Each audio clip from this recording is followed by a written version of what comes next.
Zimbe biyigo by'omunju mugemo obwenzi ekyawa bweru kyampemula ku Nansamba talina busobozi kikola ssaamu ebbaafu nga munno atuula mu bw'abaana aba ogulira ddala emumala ng'ate nneneku naawe nnyini mumwotuula mutte ekyama temuliyita bbuba operation taasamaka nga bwe nalyamuka neiba bwe wali oweeka oyo omukyala waafuluma mu kiro nnaaba fulumya najjolo n'effumu ly'ogumba awantu omukazi akyapula amazzi bw'abaana aba abaalaga musiguze siginaako embalala abakazi abatuzaala mu makanga mwalaba okwetiika emisango gy'abaana songa omwana bwemba n'ekirungi kyenkola ng'ate obuyinja bugenda wa taata kitange bwe nasemba mu kilasi yanvuma tigga obusiiru n'obuleera bya nnyoko olumba okunzitira ddeewo kyannuma ye mwana eyandibaddemu agange kyokka bwe natandika oyimba ku lediyo taata obuyinja yaweewa n'amaanyi si mu baana bennina akasi yenzudde omusika nga nayimba erutengo mu kyaki obudde bwe butuuka Radio Simba yeefuga ebintu ebyokuweereza oba oliawo bye twandiyise ebisanyusa abantu nga bayita mu neeyimbira byange. Neeyimbira byange be baana abatuula ne balengeza ennyimba ez'abo abantu abakola ekinene ennyo mu kuyimba ne bano abaliwo ensangi zino. Ennyimba ezaakwata abo ate bo ne bajja ne bazikyusa ne bazikubamu ebirala oba oliawo waliwo ebiyitira ne biba nga tebiwoomye naye music ali ku infotainment okuyigiriza okusanyusa n'okuweereza obubaka. Kale we batyo baganda baffe aba Radio Simba bavaayo n'enkola eno era bakwata ennyimba zaffe ez'akadongo kamu. Kino ne kyoleka nti music wa kadongo kamu y'omu ku music akyasinze amakulu mu nnyimba ze bakuba mu programu yaabwe. Abaana abasinga batera kuyita mu nnyimba za kadongo kamu nga booleka amakulu agali mu nnyimba zino n'obwagazi naye bo oba oliawo ate ne babiyimbamu ennyimba endala naye nga oba oliawo eyinza okusanyusa eyinza okuba n'obubaka bweweereza wadde nga baba bavudde ku original. Kino bakiyise Stone Age nti oluyimba luli olw'edda oba oliawo lwe weerabira naye bo nga bayita mu baana bano bajja ne babakwata ne babateeka mu nteekateeka eno. Okugeza wuliriza abaana bano ababiri babaddeyo olunaku lw'eggulo era oba oliawo singa naafunanga omukisa n'entegeerako nti waliwo oba oliawo abakozesezza obuyiiya obw'amaanyi ngenda kujjanga mbabawe. Jjejje Semanda weebale okubanga oteekateeka enteekateeka zino.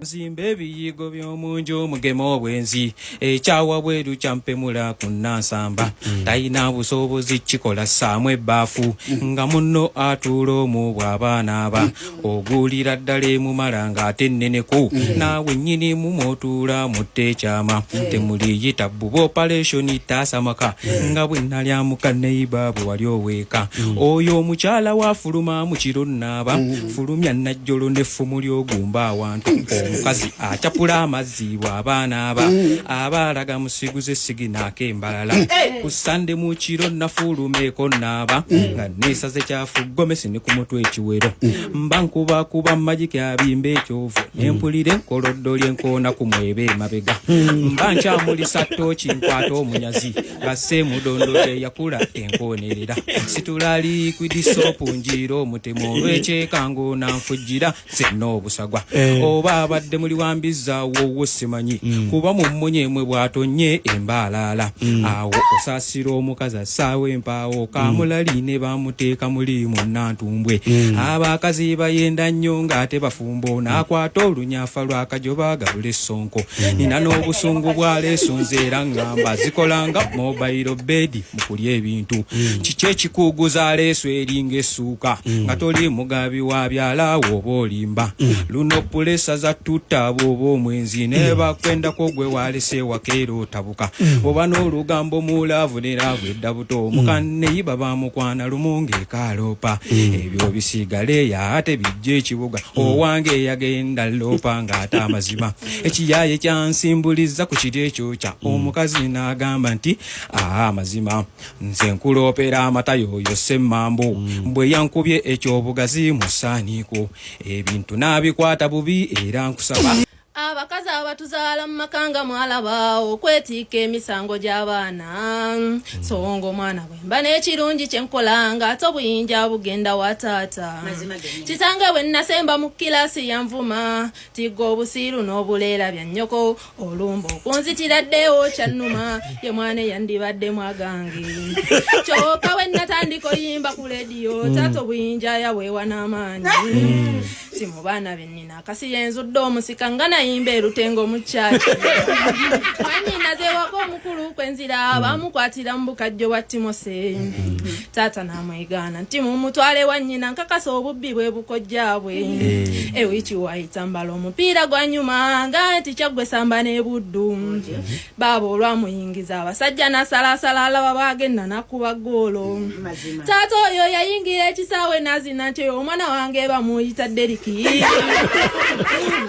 utenzanya yange nange kitaawo nagukubanga nkyo taata we yanvuma obuddugavu era n'obubimbu nze nannafaanana mmange mbwe era tamanyi nti oba erivaaya limpasa nti oba nsobola okuvaamu ente kyokka we naleese omusajja omwanjula ewaka taata yasabye ebintu ebyebbeeyi mu baana bennina oyo najjita museeramu ye yantwala emimwa n'ennyindo ewakasembayo obuto omuwala Solome yajja n'afunira olubuto awaka oyo taata muzibu ffenna yatuvumanga nti omusanga agusiibye ku mmange mazima obwenzi bw'oddala obulabye ejjaliya kaakati wabusiiga n'abaana nze era amazima luno oluzaalo lwansala wakiri nfunda n'aguzeemu embwa kyokka bwe yagenda mu Saudi Solome natandika okuweereza ssente taata yaziriisa n'amaanyi nawoza oyo genda aweeru nasinga n'ekyapa. Okay, mwana muwala asoose yeyita Vuvuzela. Oluyimba lwa Stone Age lwayisemu lwa omugenzi Moses Balongo. Moses Balongo yafa mu mwaka gwa 2022. Moses Balongo yaziikibwa ku kyalo Lwankoni ekisangibwa mu Rakai district.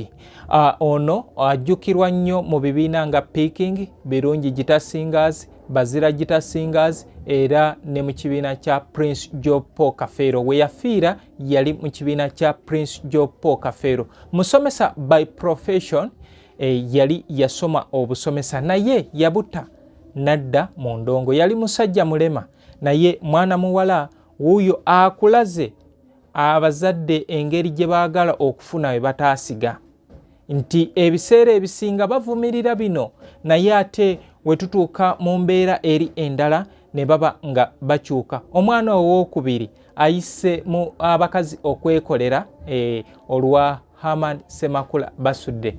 Tetukyalina bakazi lwayiseemu olwa Haman Semakula basudde.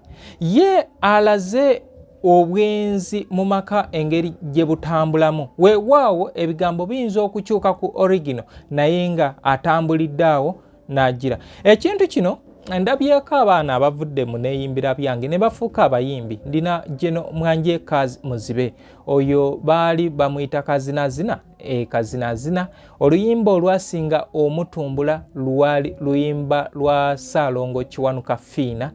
Tugenda kuluwulira. Era abasinga bamuyita Ow'omukiri. Kati obudde buno muyimbi wa kadongo kamu akoledde ddala weewaawo penetration ekyabuze kubanga media kyetaagisa ebintu bingi okubanga ayitamu naye nga ayina ennyimba nga Uganda mu kiwonvu. Luyimba lulungi wandirunoonyezaako Nagitekula muka kitange tonjeza Kampala nemi olwo lwafuluma 2018. Kale we batyo abaana batandiikira eno ne babanga basobola okubeera nga bapenetratinga. Gwe mu comment section ogenda kumpa ki kyowulidde mu bintu bino. Tugende maaso tubawenga akanyomero kano oba tukaleke. Kye muŋŋamba kye tugenda okubanga tugenderako naye yeyo neeyimbira byange Radio Simba. Gwe muntu wange nkugamba nti omwana mutwale ku Kikaya College and Vocational School. Abo be batuteekamu ssente basangibwa ali e Bulenga ku 7 basomesa arts ne sciences zibadde ne boarding. Emirimu gy'omu mutwe gyonna bagiteekako essira wali ku vocational school naye nga n'owa secondary agenda ku vocational n'abanga abanguka naye nga okumusomesa ku vocational ate munnaye tosasula ssente endala za vocational zonna ozisasula eno ku Kikaya College School. Twinex International bali wali ebulaga ku Lwemityana. Ne tubeera ne St Michael Educational Center bali ekiwanga mu Kono.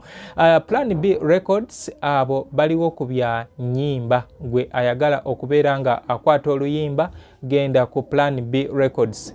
Genda ku Plan B Records obeerenga okwata oluyimba. Gwe eyeetaaga bino ebyakadongo kamu nkusaba nti ntuukirira ku Kasubi ku basooka kwa Vula Stage wenkolera emirimu gyange. Emboozi y'akadongo kamu Music Library and History Center weetuli okubeera nga tukuweereza. Ayagala okulanga naffe naawe jangu.